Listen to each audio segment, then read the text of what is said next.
பிரதமர் மோடியின் வருகையை ஒட்டி மண்டபம் தொடங்கி ராமேஸ்வரம் கோவில் வரை சுமார் 20 கிலோமீட்டர் தூரத்திற்கு சாலையின் இருபுறங்களிலும் தடுப்புகள் அமைக்கும் பணி நடைபெற்று வருகிறது. இது பற்றிய கூடுதல் தகவல்களை எமது செய்தியாளர் விஸ்வநாதன் வழங்க கேட்போம். விஸ்வநாதன், முழு விவரங்கள் என்ன, விவரிங்க.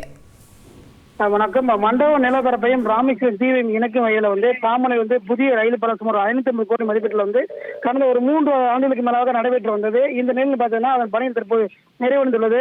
இந்த நிலையில் வருகின்ற ஏப்ரல் 6ஆம் தேதி பாரத பிரதமர் திரு நரேந்திர மோடி அவர்கள் ராமேஸ்வரத்துக்கு வருகை தந்து பாமன் பாலத்தை திறந்து வைத்து ராமேஸ்வரத்துக்கு ரயில் சேவை அர்ப்பணிக்க உள்ளார். இதனை அடுத்து அதாவது மத்திய சிறப்பு பாதுகாப்பு குழு அதிகாரி அவர் செல்லக்கூடிய இடங்களில் அனைத்து பகுதியில் இன்னைக்கு ஆய்வு நடத்தி வராங்க.